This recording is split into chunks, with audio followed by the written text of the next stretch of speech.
With the first pick in the 2020 NBA Draft, the Minnesota Timberwolves select.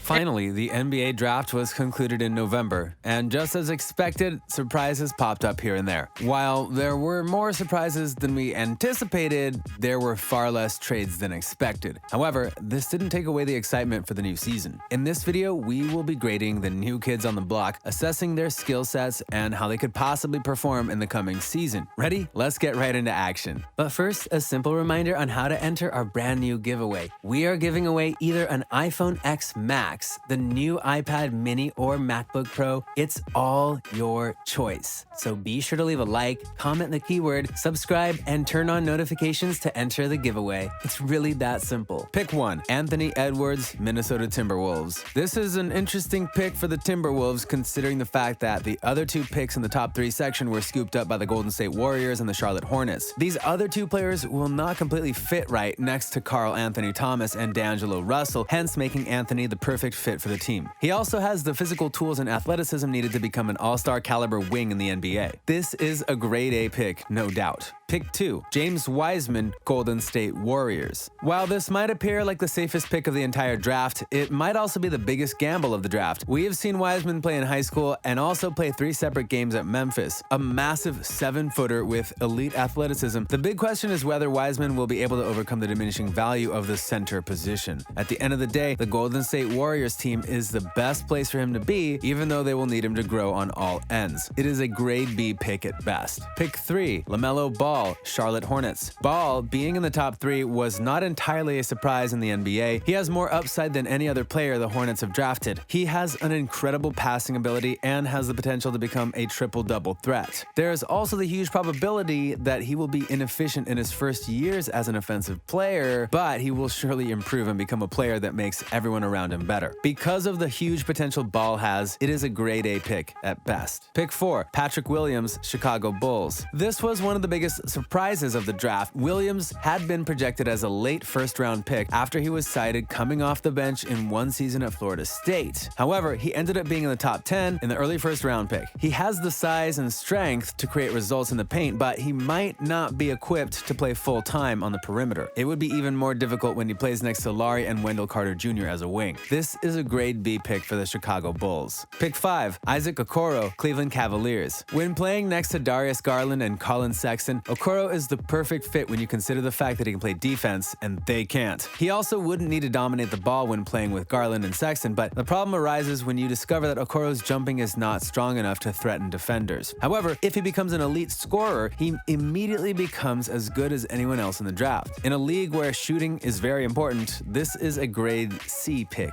at best. Pick 6, Onyeka Okongwu, Atlanta Hawks. If there's any defender that has the capability to do better than Wiseman in the draft, our best pick will be Okongwu. He might not have the typical size for center position players, but he has the ability to bend according to the trend of the game. But the problem is this: how effective can Okongwu be in a team that already consists of John Collins and Clint Capella? Why would the team choose to pick one more guy when they already have 2 guys covering the spot? This might really mess with the career of Okongwu in the long run. It is a grade C pick, unfortunately. Pick 7, Killian Hayes, Detroit Pistons. Now, Hayes has been defined as a triple threat, a player with a combination of shooting, passing, and ball handling. He also has the potential to become an elite point guard for the Pistons. However, there is a huge doubt surrounding his athleticism. Will the NBA give him a chance to make mistakes and develop? Perhaps. And he really needs to work on his right hand to become the complete threat that he is. Being a left-hander can only get him a few steps ahead. This is a grade A pick, no doubt. Pick 8, Obi Toppin, New York Knicks. Even though Toppin was the best player in college last season, there isn't a huge chance that this would convert to anything in the NBA. He is a good scorer, but what he lacks is basic defensive skills. To be of any help in the court, he'd have to be teamed up with somebody who can protect the rim and at least open for him on offense. Unfortunately, this is a grade C pick. Pick 9, Deni Avdija, Washington Wizards. This is no doubt a wonderful addition to a team so desperate to make the playoffs. He has the ability to defend and also make a huge impact on the offensive, but he's not a very good jumper, and playing with Bradley Beal will be a bit of a challenge until he refines his jumping skill. This is a grade B bat for the Washington Wizards. Pick 10, Jalen Smith, Phoenix Suns. This might as well be one of the worst picks of the the draft. When you consider the fact that Smith is a 3-and-D prospect with great size, you'd understand why this was a huge gamble. This is a player who can only play 15 minutes per game, and he still managed to find his way into the top 10 picks. This is a grade C pick for the Phoenix Suns. Pick 11, Devin Vassell, San Antonio Spurs. The Spurs were quite lucky with this one. Vassell is the best 3-and-D prospect in the entire 2020 draft. He is good on the wing as a guard, can create shots for teammates, and also a beast on the offensive. Vassell is also a great help side defender, and when you put him side by side with the young, dominant guards of San Antonio, the result will be magnificent. This is one player who has the potential to become one of the most valuable NBA players in the nearest future and is a grade A pick for the Antonio Spurs. Pick 12, Tyrese Halliburton, Sacramento Kings. For a team that already has De'Aaron Fox and Buddy Hield, Tyrese, an efficient scorer with an ability to take great shots and properly defend, will immediately fit in. His presence has an ability to improve the team, meaning we can only wait and see how his presence improves the Kings. A grade A pick for the Sacramento Kings. Pick 13, Kira Lewis Jr., New Orleans Pelicans. The Pelicans picked the fastest player in the draft and a perfect complement for Lonzo Ball. He has the ability to get into the lane and crack defenses so he can get the ball to Lonzo Ball. The team now has Zion Williamson, Jackson Hayes, and Kira Lewis, and this already means that the Pelicans will be flying in style next season. This is another grade A pick in the draft. Pick 14, Aaron Nesmith, Boston Celtics from Memphis Grizzlies. The Celtics decided to choose a fit player rather than someone with great upside. This is the perfect pick for a team like the Celtics. Nesmith is a shooter, and he unfortunately does not bring anything more to the table. But for a team with eyes on the NBA Finals, this might be all they need to get there. It's a grade A pick for me. Pick 15, Cole Anthony, Orlando Magic. Cole was once touted to be the #1 player in this year's draft, but he was marred by injuries and a bad team. He was given bad shots, hardly passed to, and struggled to match up with the standards of the other elite point guards. But this does not take away the talent of the young player. He might have had a rough few years in the past, but we really hope he can bring that magic from his younger years back into the court. However, this still remains a grade C pick. Pick 16, Isaiah Stewart, Detroit Pistons from Portland Trailblazers via Rockets. Stewart had a great time in high school, becoming one of the best offensive players in Washington. He is well known for scoring in the middle of the first round, and this might not really be a big advantage for the team. He will definitely have a good career in the NBA, but there will be nothing of special interest about him. He is an easy grade C pick for me. Pick 17, Alexei Pokusevski, Oklahoma City Thunder from Brooklyn Nets via Timberwolves. This is another easy grade A pick. It almost seemed like it was destined to happen. Picking an 18-year-old who is bound for the big stage in the NBA was definitely the best move for the Oklahoma City Thunder. Standing at 7 foot, Pokusevski plays with the confidence of someone who knows what critics and skeptics think about him, and he uses every game to silence their doubts. It might take a long time for him to develop physically, but he is surely going to do very well at the NBA. Pick 18, Josh Green, Dallas Mavericks. Green was almost swept under the radar because he was on the poorly managed Arizona team. Equipped with a defense style that easily fits the NBA and a youngster with great physicality, Green has shown that he is a force to be reckoned with in the draft. We can only hope that he will repeat this feat when he finally plays in the NBA. This is a grade B pick for me. Pick 19, Saddiq Bey, Detroit Pistons from the Philadelphia 76ers via Nets. Many critics tagged Saddiq Bey as one of the hidden gems of the 2020 draft. Despite being a solid 3-and-D wing who will surely have a long career in the NBA, it is quite shocking that more than half of the NBA still didn't believe in his ability. Well, he's in the game now, and we can't wait to see his magical touch on the court. He is a solid grade B pick for the Pistons. Pick 20, Precious Achiuwa, Miami Heat. Precious is more known to be a versatile defender who can play all over the floor on offense. However, he's more valuable as a center rather than a power forward who plays on the perimeter. This pick was interesting because Miami is a team that values a high motor style of play, and that's exactly what Achiuwa enjoys. This pick is also not a bad one because Miami has grown to be a team that improves their draft picks every year, and Achiuwa isn't going to be any different. It's a grade B pick for Miami Heat. And with that, we come to the end of this video. Thank you for watching.